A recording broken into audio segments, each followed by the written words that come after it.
Jug ஒரு நாள் காலையில மனிதர்கள் வாழ்ற பகுதிக்கு போனா. அங்க இருக்கிற ஒரு வீட்டோட கூரை மேல உட்கார்ந்து அங்க நடக்கிற விஷயங்களை அவன் பார்த்தான். அந்த வீட்ல ஒரு சின்ன பையன் அவனோட செல்லமான கிளிக்கு நிறைய பழங்களையும் தானியங்களையும் கொடுத்துட்டு இருந்தா. இத பார்த்ததும் ஜக்குவோட மனசுல ஒரு ஆசை வந்துச்சு. உடனே அவன் அங்கிருந்து ரொம்ப வேகமா அவனோட வீட்டை நோக்கி பறந்து போனான். அம்மா, எனக்கு ஒரு கிளி வேணும்மா. இன்னைக்கு நான் மனிதர்கள் வாழ்ற பகுதிக்கு போயிருந்தேன். அங்க அந்த வீட்ல உள்ள ஒரு பையன் ஒரு அழகான கிளிக்கு உணவு கொடுத்துட்டு இருந்தான். அத பார்த்ததுல இருந்து எனக்கும் கிளி வளர்க்கணும் போல ஆசையா இருக்குமா. காலு, இங்க பாருங்க, உங்க பையனை என்னால சமாளிக்க முடியாது. என்ன பண்ணுவீங்களோ எனக்கு தெரியாது. சாயங்காலம் வரும்போது ஒரு கிளியோட நீங்க வீட்டுக்கு வர்றீங்க. அட என்ன கோரி, அவன் தான் சின்ன பையன் சொல்றானா, நீயும் அவன் கூட சேர்ந்துட்டு பேசுற. நான் எங்க போய் கிளிய புடிச்சிட்டு வர முடியும்? இந்த காட்டுலயும் கிளி கிடையாது. ரெண்டு பேரும் ஏன் தான் என்னை இந்த பாடுபடுத்துறீங்களோ?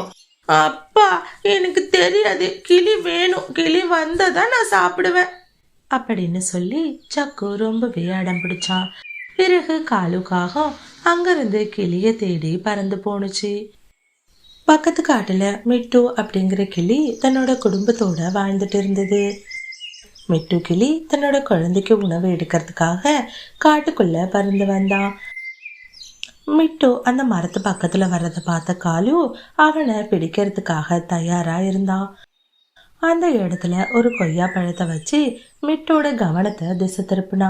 இது எதுவுமே தெரியாத மிட்டு அங்கிருந்து அந்த கொய்யா பழத்தை பறிக்கலான்னு ரொம்ப ஆசையா அந்த மரத்து பக்கத்துல வந்தது. உடனே காலுக்காகவும் அவன் வச்சிருந்த கூண்டுல அந்த மிட்டுவை பிடிச்சான். காகமே, தயவு செஞ்சு என்ன விட்டுரு. நான் என்னோட குழந்தைக்கு உணவு எடுக்க வந்தேன். அவன் ரொம்ப பசியா இருப்பான். நான் போய் என் குழந்தைய பார்த்தாகணும். பாரு கிளியே, நானும் என்னோட குழந்தையோட பசிய போக்குறதுக்கு தான் வந்திருக்கேன். நீ மட்டும் இன்னைக்கு என் கூட என் வீட்டுக்கு வரலன்னா அங்க என்னோட பையன் பட்னியா தான் இருப்பான். ஒழுங்கா வாயை மூடிக்கிட்டு எந்த பேச்சும் பேசாம என் கூட வர்ற. ரொம்பவே பயமுறுத்தி அங்கிருந்து கிளிய தூக்கிட்டு அவனோட வீட்டுக்கு வந்தான். கிளிய பார்த்து ஜக்கு ரொம்பவே சந்தோஷப்பட்டான். High, jolly jolly. அப்பா, எனக்கு இந்த கிளிய ரொம்ப பிடிச்சிருக்குப்பா. இன்னையில இருந்து நான் இந்த கிளி கூட நல்லா விளையாடுவேன். காகமே, தயவு செஞ்சு புரிஞ்சுக்கோ. என்ன வெளியில விடு. நான் போய் என்னோட குழந்தைய பார்க்கணும். அவன் பாவம், நான் இல்லைன்னா ரொம்ப அழுவான். என் பையன் கிளி வளர்க்கணும்னு ஆசைப்பட்டான். அதனாலதான் என்னோட கணவர் உன்னை பிடிச்சிட்டு வந்திருக்காரு. நீ என்னடானா என் வீட்டுக்கு போகணும்னு சொல்ற? இனிமே நீ சாகுற வரைக்கும் எங்க கூடவே எங்க வீட்டுல தான் இருக்கணும். ஒழுங்கு மரியாதையா சாப்பிட்டுட்டு என் பையனுக்கு வேடிக்கை காட்டிட்டு இரு அப்படின்னு சொல்லி கோரியும் அவளோட பங்குக்கு அந்த கிளிய மிரட்டினா. காலையிலேயே மிட்டு உணவை தேடி போனாரு. ஆனா இப்ப வரைக்கும் வீட்டுக்கு வரல. எனக்கு என்னமோ ரொம்ப பயமா இருக்கு. அவரு மனிதர்கள் குடியிருப்புக்கு போயிருப்பாரோன்னு. இல்லக்கா, கண்டிப்பா மிட்டு அங்க போயிருக்க மாட்டாரு. அவருக்கு தெரியும் அங்க போனா ஆபத்து ஏற்படும்னு. நம்ம காட்டுல தான் எங்கேயாச்சும் இருப்பாரு. நீங்க கவலைப்படாம போங்க அப்படின்னு சொல்லி ஹரியாலிக்கு மீனும் ஆறுதல் சொன்னா. அன்னைக்கு ராத்திரி பொழுதும் வந்தது. ஆனா மிட்டு அவனோட வீட்டுக்கு வரவே இல்லை. இதனால ஹரியாலியும் அவளோட குழந்தையும் ரொம்பவே கவலைப்பட்டாங்க. பிறகு மறுநாள் காலையில பொழுதும் விடிஞ்சது. ஹரியாலி மீனுவோட வீட்டுக்கு வந்து நடந்த எல்லா விஷயத்தையும் சொன்னா. அக்கா, நீங்க கவலைப்படாம இருங்க. நாங்க போய் மிட்டு எங்க இருக்குன்னு பாத்துட்டு வரோம் அப்படின்னு சொல்லி தன்னோட நண்பன் கபூதரையும் கூப்பிட்டுட்டு அங்கிருந்து மிட்டுவை தேடி பறந்து போனுச்சு. அந்த காடு முழுக்க தேடியும் மிட்டு கிடைக்கல. அதனால பக்கத்து காட்டுக்கு வந்தாங்க. அங்க ஒரு வீட்டுல இருந்து அழற சத்தம் கேட்டுச்சு. உடனே மீனும் அந்த வீட்டோட ஜன்னல் பக்கமா போய் பார்த்தா. மிட்டு கிளிய அந்த காகங்களை அடைச்சு போட்டு சித்திரவதை பண்ணிட்டு இருந்தாங்க. இத பார்த்ததும் மீனும் ரொம்பவே பயந்து போயிட்டா. பிறகு அங்க நடந்த விஷயத்த கபூதர் உதவியோட காட்டோட ராஜாவான கழுகு கிட்ட வந்து சொன்னா. கழுக கூப்பிட்டுட்டு காகங்களோட வீட்டுக்கு பறவைங்க எல்லாரும் வந்தாங்க. நடந்த விஷயம் எல்லாத்தையும் கேள்விப்பட்டு மீனும் ரொம்பவே அதிர்ச்சியானா. இங்க பாருங்க, குழந்தைங்க என்னத்தை தான் அடம் பிடிச்சு கேட்டாலும் எதை நம்மளால கொடுக்க முடியுமோ அதை தான் கொடுக்கணும். அவன் அடம் பிடிக்கிறான் அப்படிங்கிறதுக்காக அவன் ஆசைப்படுற எல்லாத்தையும் நீங்க செஞ்சுட்டு இருந்தீங்கன்னா கண்டிப்பா அது உங்களுக்கு ஒரு நாள் ஆபத்தா முடியும் அப்படின்னு காகங்களுக்கு எடுத்து சொன்னா. பிறகு ஜக்கு கிட்ட அவனுக்கு புரியுற மாதிரி அவ பேசினா. தங்கம், இங்க பாருங்க, உங்களோட ஆசை சரியானதுதான். நீங்க ஒரு கிளிய வளர்க்கணும்னு ஆசைப்பட்டீங்க. ஆனா அந்த ஆசையில அடுத்தவங்க கஷ்டப்படாம இருக்கணும். உங்களோட ஆசையால ராத்திரி முழுக்க உன்ன மாதிரி ஒரு சின்ன குழந்தை தன்னோட அப்பாவை காணும்னு அழுதுட்டே இருந்தா தெரியுமா? ஆண்டி, தயவு செஞ்சு என்ன மன்னிச்சிருங்க. என்னோட ஆசையால ராத்திரி முழுக்க நான் ஒரு சின்ன பையனை கஷ்டப்படுத்திட்டேன். இனிமே நான் இந்த மாதிரி தப்பா பண்ண மாட்டேன். இப்போ ஜக்கு தான் பண்ண தப்ப நினைச்சு ரொம்பவே வருத்தப்பட்டான். அதோட மிட்டு கிட்ட மன்னிப்பும் கேட்டான். தான் பையன் இப்படி மனசு திருந்தி பேசுறத பார்த்து காகங்கள் ரொம்பவே சந்தோஷப்பட்டாங்க. இந்த மாதிரி நிறைய ஸ்டோரிஸை பார்க்க மறக்காம நம்மளோட சிட்டு பேர்ட் ஸ்டோரிஸ் சேனலை சப்ஸ்கிரைப் பண்ணுங்க. ஒரு நாள் காலையில கௌரிக்காகமும் மீனு குருவியும் அவங்களோட பழைய காட்டுக்கு பறந்து வந்தாங்க. எனக்கு ரொம்ப தண்ணி தாகமா இருக்கு, பக்கத்துல எங்கேயாச்சும் தண்ணி கிடைக்குதான்னு தேடி பார்க்கலாம். பிறகு பறவைங்க 2 பேரும் அங்கிருந்து பக்கத்துல இருக்கிற கிணறுக்கு போனாங்க. ஆனா அந்த கிணறுல ஒரு சொட்டு தண்ணி கூட இல்ல. இதனால ரொம்பவே கவலைப்பட்டாங்க. மீனு, இந்த கிணறுல ஒரு சொட்டு தண்ணி கூட இல்ல. இப்போ நம்ம தாகத்தை எப்படி தீர்த்துக்கிறது? நாம வேற ரொம்ப தூரம் பறந்து வந்துட்டோம்.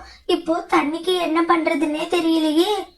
இந்த மாதிரி பறவைங்க 2 பேரும் பேசிட்டு இருக்கும் போதே திடீர்னு அந்த கிணறுக்குள்ள இருந்து ஒரு சத்தம் கேட்டது. என்னது? அடுத்த நொடியே அந்த கிணறு மொத்தமும் நிறைய தண்ணியால நிரம்பினுச்சு. இத பார்த்த பறவைங்க 2 பேரும் ரொம்பவே அதிர்ச்சி ஆனாங்க. பிறகு பறவைங்க 2 பேரும் அதுல இருக்கிற தண்ணீரை குடிச்சாங்க. இப்போ அவங்களோட தாகம் முழுவதும் தீர்ந்துச்சு. மீனு, இந்த கிணறு மந்திர கிணறுன்னு நினைக்கிறேன். அதனாலதான் நம்ம பேசுனத காதுல வாங்கிட்டு நமக்கு தண்ணிய கொடுக்குது. ஆமா கௌரி, இந்த கிணறால தண்ணி கொடுக்க முடியும்னா கண்டிப்பா நமக்கு தேவையான பழங்களையும் தானியங்களையும் அதால கொடுக்க முடியும். பிறகு பறவைங்க 2 பேரும் கிணறு பக்கத்துல வந்தாங்க.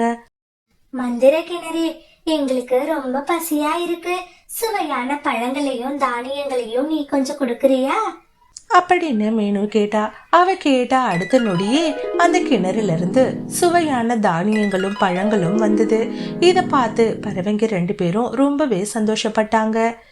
பிறகு அந்த பழங்களையும் தானியங்களையும் எடுத்துட்டு அவங்களோட காட்டுக்கு ரொம்ப சந்தோஷமா பறந்து போனாங்க. என்னைக்கே இல்லாம இன்னைக்கு இவ்வளவு இனிப்பான பழங்களை கொண்டுட்டு வந்திருக்க. இதெல்லாம் உனக்கு எங்க இருந்து கிடைச்சிச்சு? காலுஜி, நானும் மீனவும் இன்னைக்கு பக்கத்து காட்டுக்கு போனோம். அங்கதான் ஒரு மந்திர கிணற பார்த்தோம். அது நாங்க கேட்ட எல்லாத்தையும் கொடுத்தது. அது கிட்ட இருந்துதான் இந்த பழங்களையும் தானியங்களையும் வாங்கிட்டு வந்தோம். என்ன கோரி சொல்ற? மந்திர கிணறா? அப்படின்னா அந்த கிணறு கிட்ட எனக்கு ஒரு மோட்டார் சைக்கிள் வேணும்னு கேட்போம். அது கொடுத்துச்சுன்னா நான் ரொம்பவே சந்தோஷப்படுவேன். பிறகு மறுநாள் காலையில பொழுது விடிஞ்சதும் காகங்கள் 2 பேரும் அந்த கிணறு கிட்ட வந்தாங்க. மந்திர கிணறே, எனக்கு ரொம்ப நாளா பைக் ஓட்டணும்னு ஆசை. நீ ஒரு பைக் கொடுத்தீனா நான் அதை வச்சு ரொம்ப சந்தோஷமா வாழ்வேன். உடனே அந்த மந்திர கிணறு அது சக்தியை பயன்படுத்தி ஒரு பைக்கையும் கொடுத்தது. அதை பார்த்த காலுக்காகவும் ரொம்பவே சந்தோஷப்பட்டான். காலுஜி, நீங்க கேட்ட மாதிரியே உங்களுக்கு பைக் கிடைச்சிட்டு. இருங்க, நானும் எனக்கு தேவையான நகைகளை கேக்குறேன். மந்திர கிணறு, எனக்கும் நகைகள் மேல ரொம்ப ஆசை. நகைகள் கொடுத்தீங்கன்னா நான் ரொம்ப சந்தோஷமா அதை போட்டுக்குவேன். உடனே அந்த மந்திர கிணறு கோரி கேட்ட மாதிரியே நிறைய நகைகளை கொடுத்தது.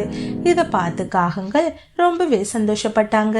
பரிசுகளை வாங்கின காகங்கள் 2 பேரும் பிறகு அந்த மோட்டார் சைக்கிள்ல அவங்களோட காட்டுக்கு ரொம்ப சந்தோஷமா வந்தாங்க. அன்னைக்கு ராத்திரி பொழுதும் வந்தது. காகங்கள் 2 பேரும் பேராசையில இந்த மாதிரி பேசிக்கிட்டாங்க. கோரி, அந்த கிணறு மட்டும் நான் கேட்ட பைக்கு உடனே கொடுக்கும்னு தெரிஞ்சிருந்தா நான் ஒரு பெரிய காரை கேட்டிருப்பேன். ஆமா காலுஜி, நான் கூட இன்னும் கொஞ்சம் நகைகளை கேட்டிருக்கலாம். அது கொடுக்குதோ என்னமோன்னு யோசிச்சுதான் கொஞ்சமா நகையை வாங்கிட்டேன் அப்படின்னு சொன்னா. பிறகு மறுநாள் காலையில பொழுது விடிஞ்சதும் காகங்கள் 2 பேரும் மறுபடியும் அந்த மந்திர கிணறு கிட்ட வந்தாங்க. கிணறு, நேத்து நான் அவசரப்பட்டு பதட்டத்துல பைக் வேணும்னு கேட்டுட்டேன். ஆனா எனக்கு இப்ப பைக் ஓட்டுற ஆசையே இல்ல. அதனால எனக்கு ஒரு பெரிய காரா கொடு. ஏன் காகங்களா, பேராசைக்கும் ஒரு எல்லை இருக்கு. நீங்க 2 பேரும் ரொம்ப எல்லையை மீறி ஆசைப்படுறீங்க. சரி பாவம், ஆசைப்பட்டு கேட்குறீங்களேன்னு நேற்று நீங்க கேட்டதை நான் கொடுத்தேன். இன்னைக்கு என்னடான்னா கார் வேணும்னு கேட்குறீங்க, நாளைக்கு ஃப்ளைட்டு வேணும்னு கேட்பீங்க. இந்த பாருங்க, உங்களோட பேராசைக்கு இன்னைக்கே நான் ஒரு முடிவு கட்டுறேன் அப்படின்னு சொல்லி நேத்து அவங்களுக்கு கொடுத்த பைக்கை அங்கிருந்து மறைய வச்சது. இதை பார்த்ததும் காகங்கள் 2 பேரும் ரொம்பவே பயந்துட்டாங்க. கிணறு, தயவு செஞ்சு எங்க பைக்க திருப்பி கொடுத்துரு. நாங்க கார் எல்லாம் கேட்கல. இனிமே உன் கிணறு பக்கத்துல கூட வரமாட்டோம். இனிமே உங்களுக்கு என்னோட கிணறுல இருந்து எந்த பொருளுமே கிடைக்காது. ஒழுங்கா இங்கிருந்து ஓடிடுங்க, இல்லைன்னா உங்களை நான் எனக்கு உணவாக்கிடுவேன் அப்படின்னு சொல்லி அந்த கிணறு பயமுறுத்தினது. பயந்து போன காகங்கள் அங்கிருந்து ரொம்ப வேகமா ஓடிட்டாங்க. கொஞ்ச நேரத்திலேயே மீனுக்குருவி அந்த இடத்துக்கு வந்தா. கிணறு, உன்கிட்ட மறுபடியும் உதவி கேட்கறதுக்கு என்ன மன்னிச்சிரு. நான் பக்கத்துல இருக்கிற ஆசிரமத்துக்கு போயிருந்தேன். அங்க நிறைய குழந்தைங்க பசியோட இருக்காங்க. அதனாலதான் அவங்களுக்கு தேவையான உணவுப் பொருளை உன்கிட்ட இருந்து வாங்கிட்டு போலான்னு வந்திருக்கேன். உன்னோட நல்ல மனசை நான் நாளே தெரிஞ்சுக்கிட்டேன். ஆனா உன்ன மாதிரி இல்ல அந்த காகங்கள். ரொம்பவே பேராசைப்பட்டவங்க. என்கிட்ட பேராசைப்பட்டு நிறைய பொருட்களை கேட்டாங்க. அதனால அவங்களுக்கு இனிமே எதுவுமே தரமாட்டேன்னு சொல்லி அனுப்பிட்டேன். உடனே அந்த கிணறு நிறைய தானியங்களையும் பழங்களையும் கொடுத்தது. குருவியே, இதுவரைக்கும் நான் உதவி செஞ்சவங்களையே உன்ன மாதிரி ஒரு நல்ல எண்ணம் கொண்டவங்களை நான் பார்த்ததே கிடையாது. இன்னையிலிருந்து உனக்கு மட்டும்தான் என்னோட கிணறுல இருந்து பொருட்களை தரப்போறேன் அப்படின்னு சொல்லி கிணறு ரொம்பவே சந்தோஷப்பட்டுச்சு. மீனுக்குருவியும் கிணறு பேசுற வார்த்தைகளை கேட்டு ரொம்பவே சந்தோஷப்பட்டா. பிறகு அது கொடுத்த பொருட்களை எடுத்துக்கிட்டு அங்கிருந்து ஆசிரமத்தை நோக்கி பறக்க ஆரம்பிச்சா. இவ்வளவு நாளா யாருக்கு உதவி செய்யறதுனே தெரியாம நான் எல்லாருக்கும் உதவி செஞ்சுட்டு இருந்திருக்கேன். இன்னையிலிருந்து கண்டிப்பா நான் நேர்மையா இருக்கிறவங்களுக்கு மட்டும்தான் உதவி செய்ய போறேன் அப்படின்னு சொல்லி கிணறு அதோட மந்திர சக்தியை நினைச்சு ரொம்பவே பெருமைப்பட்டுச்சு. இந்த ஸ்டோரி உங்களுக்கு பிடிச்சிருந்துச்சுன்னா லைக் பண்ணிட்டு இந்த மாதிரி நிறைய ஸ்டோரிஸை பார்க்க மறக்காம நம்மளோட சிட்டு பேர்ட் ஸ்டோரிஸ் சேனலை சப்ஸ்கிரைப் பண்ணுங்க. தேங்க்ஸ் ஃபார் வாட்சிங்.